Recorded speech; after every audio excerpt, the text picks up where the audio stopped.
What up, homeless jabroni, the jabroni god, and welcome to my first one-shot episode. So this first one-shot's going to be a doozy. First of all, before I actually get into the topic for today, these one-shots are going to just be like one little short topic that I'm going to say my piece on for maybe about 10 to 15 minutes. I'm going to try to keep it at 15 minutes at least, but yeah, I'm going to speak on one topic that I don't feel like dedicating a whole podcast to or, whatever. I'm going to just speak on the topic and then move on, and those will be called one-shots from now on. So that's how I'm going to do that. And today's one-shot episode is Marvel Comics recently announced in, I believe, issue 6 or 5 of their latest Venom series, Eddie Brock might be wearing the Venom symbiote again, or rather, he is going to be wearing the Venom symbiote again because they posted it on their Facebook page with the caption, "Oh, you asked for it, and now you're getting it." Like, Eddie Brock is fucking back. So I'm gonna start off by saying this: Marvel used to be the pinnacle of escapist fiction storytelling, right? There used to be a time where you couldn't fuck with them. Now you have all these characters that are not their usual selves, and what I mean by that is, in the case of, let's say, Iron Man right now, Tony Stark. Right now, Tony Stark is in a comatose state. Nobody in the Marvel Universe really knows what's going on with him. And now there are 2 series where you get 2 not Iron Mans. Riri Williams, a.k.a. Ironheart, and Dr. Doom, a.k.a. Victor Von Doom, a.k.a. the infamous Iron Man. You have 2 not Wolverines. You like Wolverine, fuck him, he's dead. The original Wolverine from Marvel 616U is dead right now.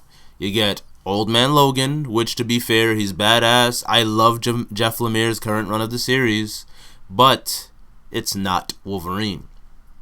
And you have the all-new Wolverine. She is a clone of James Howlett Logan. So all intents and purposes, she is James Howlett Logan, but again, not Wolverine. I'm sorry, she's a not Wolverine. Those are the 2, honestly, those are the 2 best examples of, not 2 best examples, but, I would say, the 2 best examples of how to get good characters of all the not versions of these characters that I'm about to list off. You got not Miss Marvel, in which I don't even think, Kamala Khan, there we go. I was about to say, do I even know her name? But Kamala Khan, you have not Miss Marvel. You have not Spider-Man, a.k.a. Miles Morales, which probably grandfathered in all these other not versions of these characters. Who else? We have not Hulk, Amadeus Cho. We have not Thor, Jane Foster. You even have not Captain America, a.k.a. Sam Wilson, a.k.a. Falcon. Other fan terms, label them, other fan names are sort of Captain Falcon, Captain African America, things like that. You have you have not Spider-Woman, you have Spider-Gwen, she's there. You have Silk there. You have 15 Spider-Man clones. They're all there. You even have not Steve Rogers. Yeah, you have not Steve Rogers. His mind has been fucked with by the Tesseract or the Cosmic Cube for the real people, the people the people that'll stab me if I called the comic book fans that'll fucking stab me if I go up to them and tell them it's the Tesseract. Yeah, the Cosmic Cube. His mind has been altered by the Cosmic Cube to make him think that he has always been a member of Hydra. So there's that. Pretty much everything that goes against Captain America ever stood for. So you have that. And now, but that should never be the case with Venom, right? Because with Venom, I always, even when, they made an announcement saying Flash Thompson wouldn't be the Venom anymore, and I was upset. I was highly upset because, why? In my opinion, Flash Thompson is the best Venom that we've ever gotten. You know, he had layers of characterization and character development, and we could have gone way more, right? You know, like, let me fucking turn down my laptop so I you don't hear any Facebook notifications. But Flash Thompson was a bully, and we've learned through that series that he got physically abused by his father. We learned that Flash Thompson is a raging alcoholic. He did not get out of the Iraqi war okay, because not only was he like forever maimed, losing both legs in the war, you know, after serving, he came back an alcoholic. I don't think he was diagnosed with PTSD, though. I don't think he was diagnosed with it, but he came back an alcoholic, and, you know, his relationship with Betty Brant forever suffered because of that. You know, so there was multiple layers and dimensions, way more than Eddie Brock ever had. Plus his relationship with Peter Parker throughout these years. Like, as a matter of fact, there was this really great moment where in the series, Flash Thompson gets invited to this guy's house that he used to bully in high school, and they're a gay couple, and they see him roll in on his wheelchair, and they're like, fuck. Like, they're like, fuck. Like, they just feel sorry for him. And he's just acting, he's acting like a normal person. He's saying, hey, how are you? Good morning, good afternoon. How has it been? How have you guys been?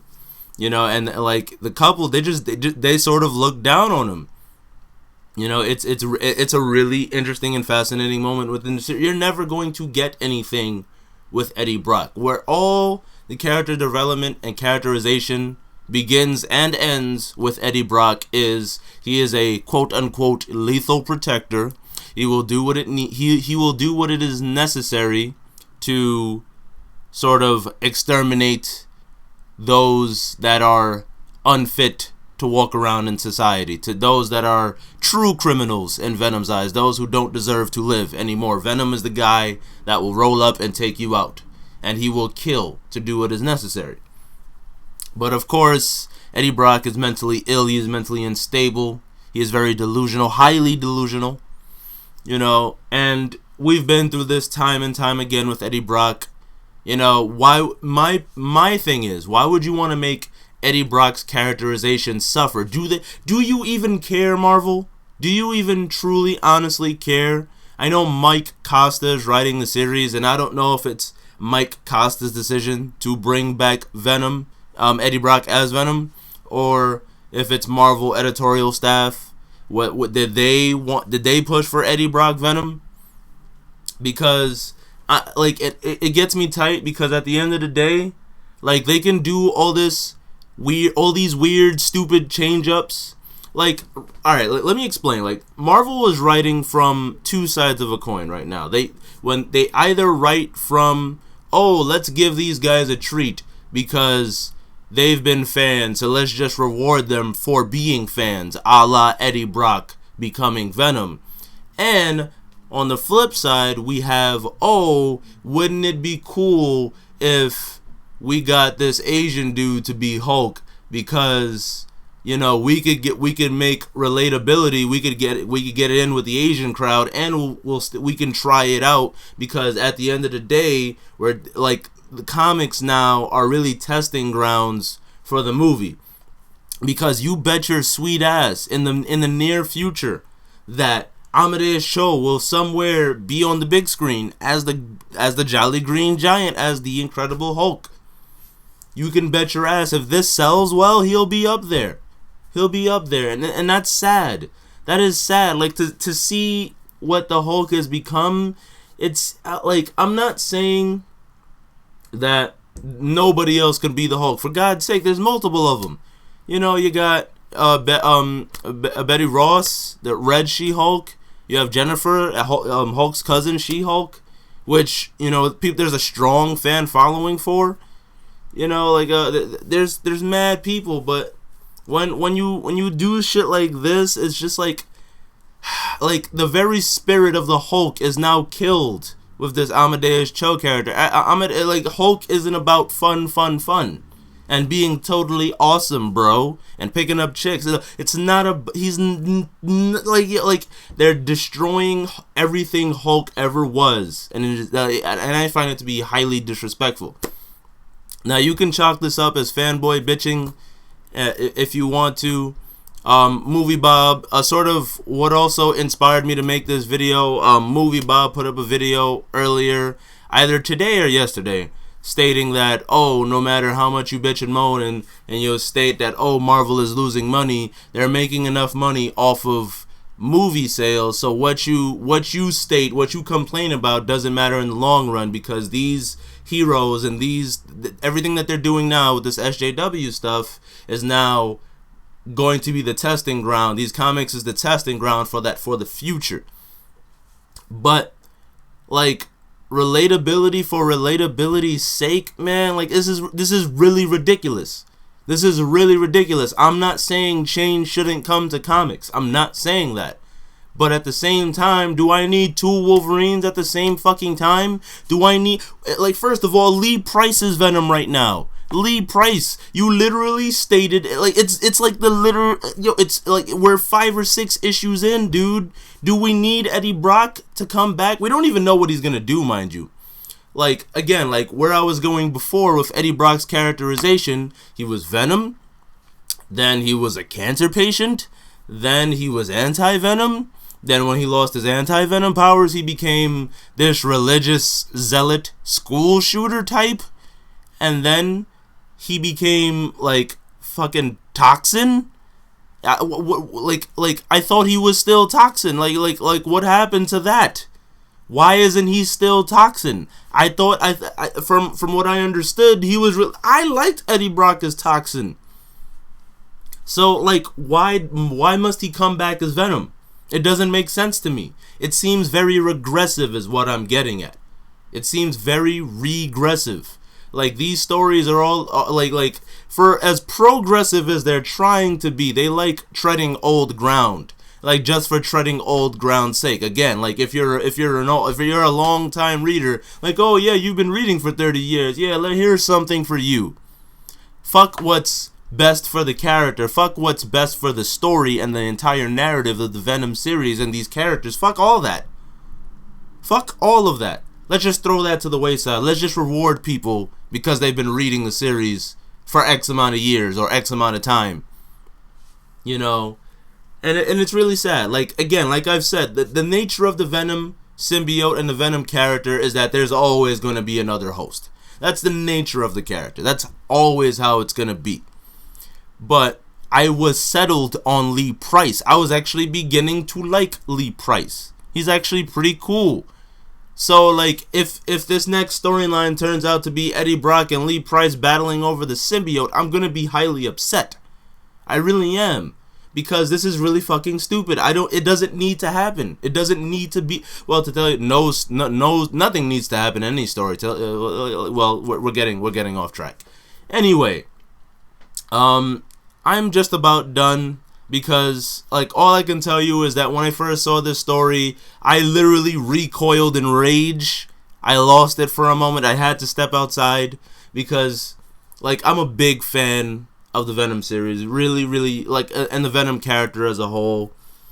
Again, bring back Flash Thompson. Just bring back Flash Thompson. Like, I liked the Rick Remender, Cullen Bunn series. Why couldn't he stay in Philadelphia? I didn't like Venom Space Knight. That's probably why they shifted hosts. Because the Venom Space Knight series fucking sucked. It sucked. Why would you take a character and put him into space when he, like, literally, the whole point of placing Flash Thompson Venom in Philadelphia was it was his stomping ground. It was his stomping ground, and for whatever reason, for one reason or another, they canceled the original Agent Venom series, probably due to sales or whatever the fuck. But it was a fan favorite. I can tell you for a fact it was a fan favorite alongside Christopher Yost's Scarlet Spider. It was a fan favorite. If you brought it back and left it like how it was, Flash Thompson on planet Earth with another, you know, potentially great writer, you know, you could have gave that to Jeff Lemire or something. Like, I'm done. rate the video with a thumbs up, thumbs down. I don't give a fuck. Comment if you agree with me. Let me know how you guys feel. I'll link you to the article in the description below. And have a nice day. Homeless Jabroni, the Jabroni God.